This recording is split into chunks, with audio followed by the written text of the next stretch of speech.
So before I get started, I just want to send a massive thank you to everybody who subscribed and who has commented on even the fact that the channel even exists, or commented on several videos.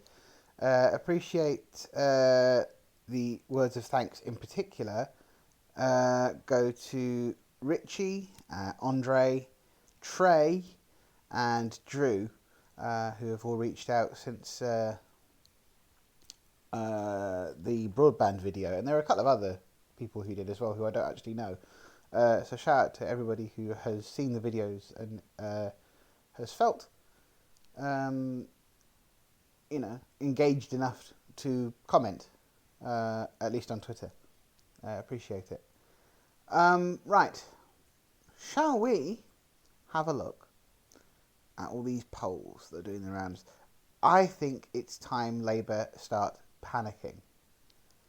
There's one poll that came out yesterday which shows the Conservatives at 19% lead.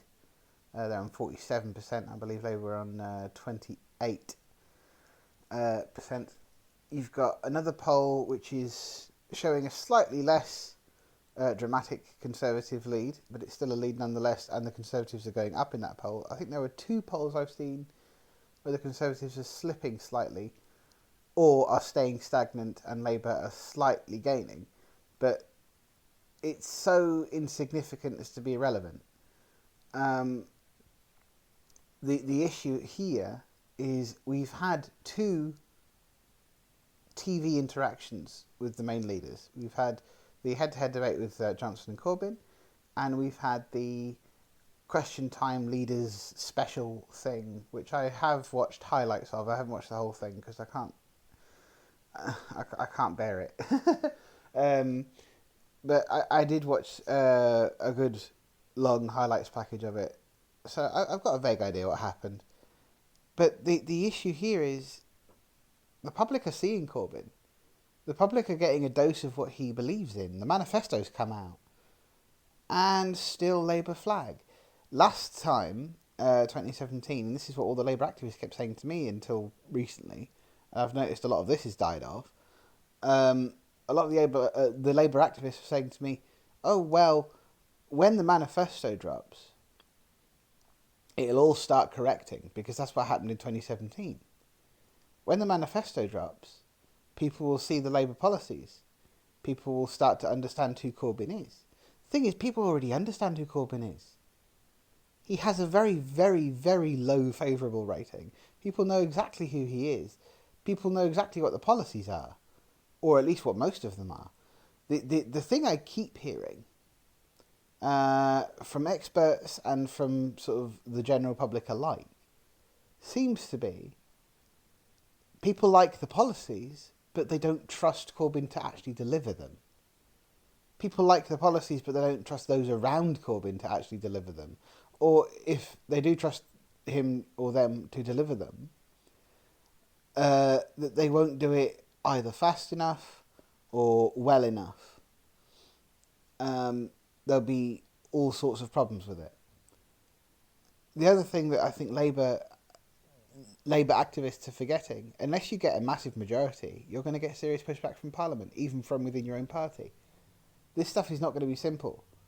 There seems to be this attitude I'm seeing with a lot of the Labour activist base, which is saying, "Oh well, if we get in, even if it's in a minority government propped up by somebody else, we'll be able to do all of this stuff because Corbyn's Prime Minister, don't you know?" No, that's not how this works. That is never how any of this works. It just isn't. And I've seen a lot of people praising Corbyn's stance on remaining neutral on Brexit, which came out during the Question Time Leaders special. He has finally said that come a second referendum, he will officially remain neutral on the question.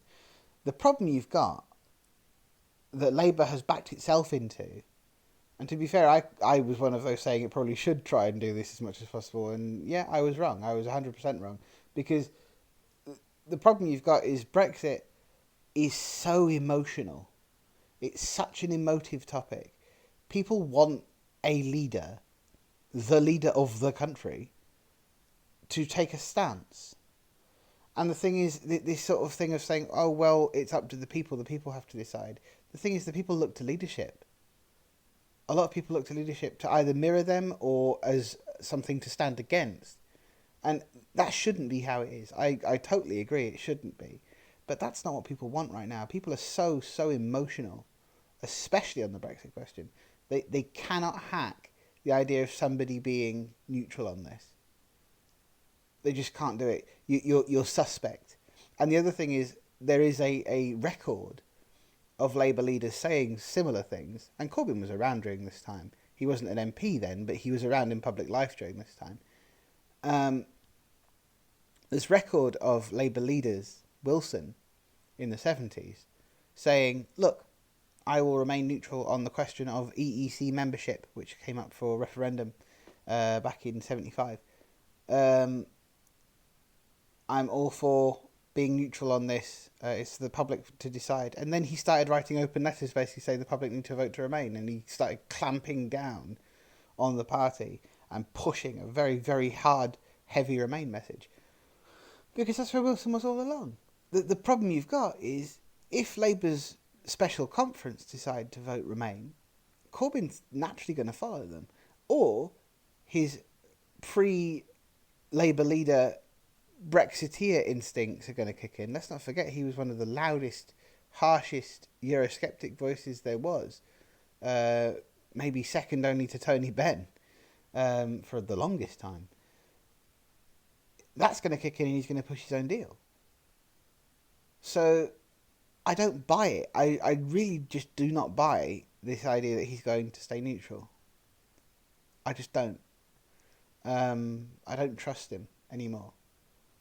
I really don't. And this is a problem I think that a lot of people have with Corbyn. They just do not trust him. But there you go. Trust is at a premium these days. I don't think anyone trusts any of the politicians in charge at the moment. You used to at least have the one politician that most people would just sort of look to and go, I don't always agree with them, but yeah, fair enough, I trust you. We don't have that now. We just don't. There isn't one. Anyway, on that depressing note, I'm going to leave it all here and see what you think of all this. But yeah, leave comments on Twitter or in the YouTube videos themselves or whatever. And subscribe, and thanks for watching, and I'll see you soon.